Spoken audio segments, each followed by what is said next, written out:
What I don't understand is why you claim you're brave.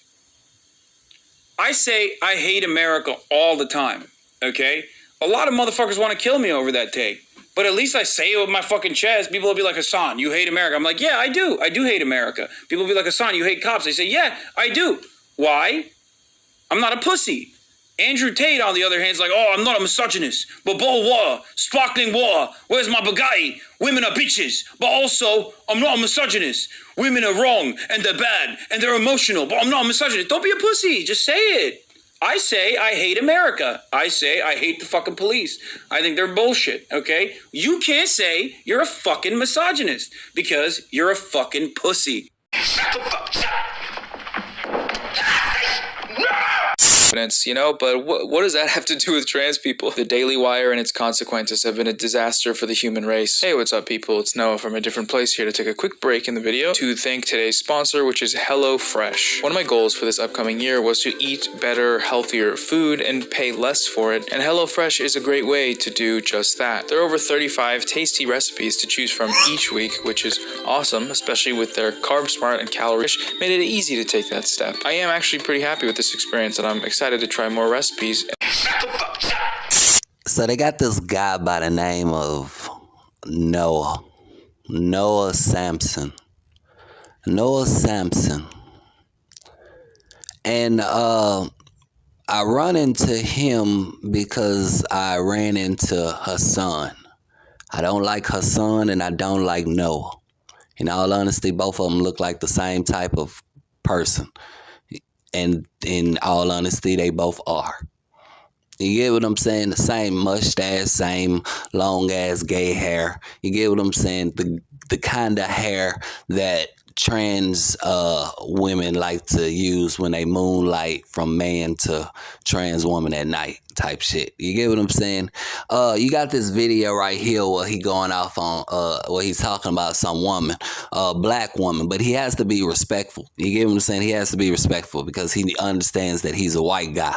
He's a white guy, so he got to be careful because he don't want to be called the racist. You get me? If he says something to a black woman the wrong way type shit, this is how pussy he is. You get what I'm saying? That's enough of my deranged ramblings. Let's get into the video.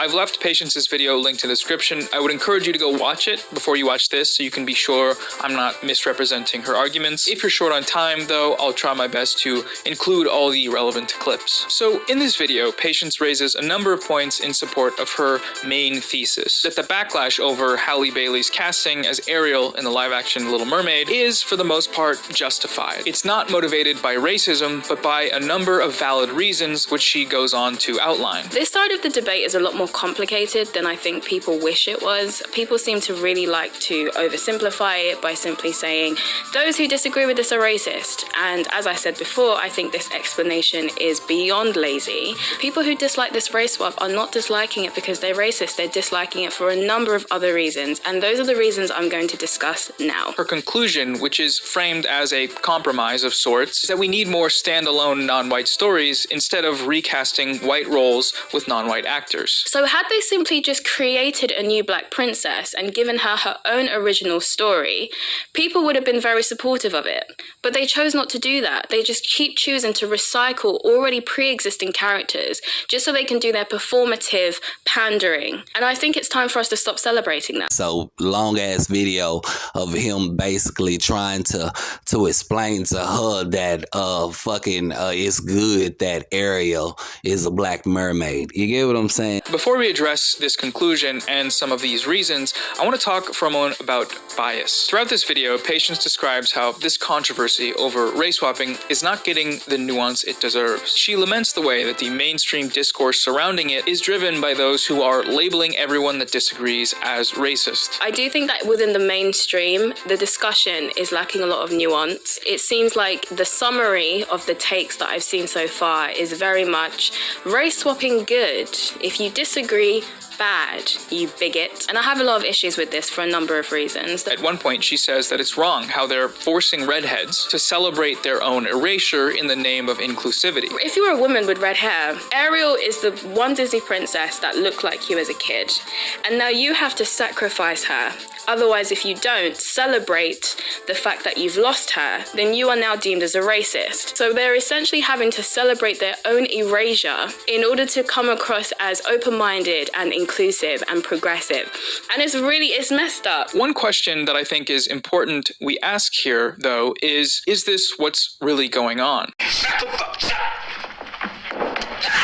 And even though this lady is trying to say that, hey, we don't want characters that's race swaps, shit like that, the man doesn't listen. He doesn't care. He's gay.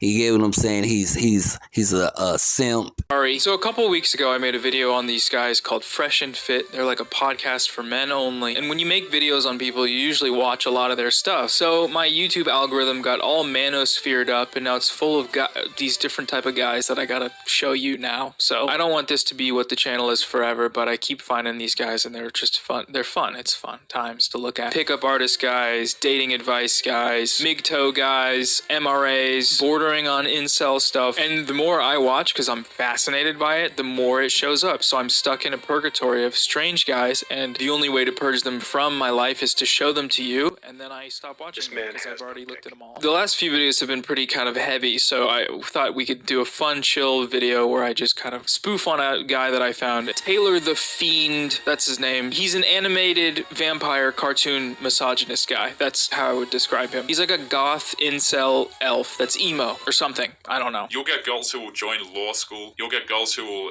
go into medical fields and stuff like that. They'll want to become a nurse. And some of these girls, man, to be quite honest, what they're doing is they're jumping into the field so that they can latch onto the men at the top and then just not work and kind of go with, ride his coattails, so to speak.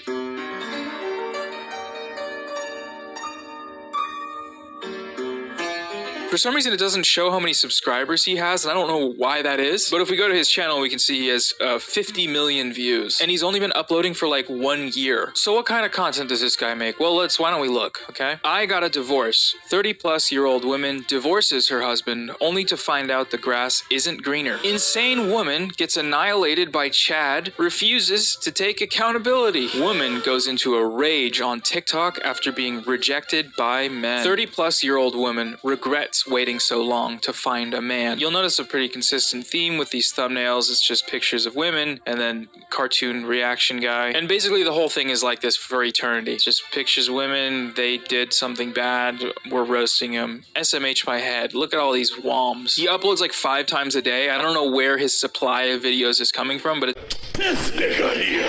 You get what I'm saying? He'll say anything that fights the cause for women. You get what I'm saying? This man right here is worse than... White people are still the best race. Okay, first off, this guy is mad because I said Columbus didn't discover this country, which is fucking true because you can't discover a land where people already fucking occupy it. This nigga here.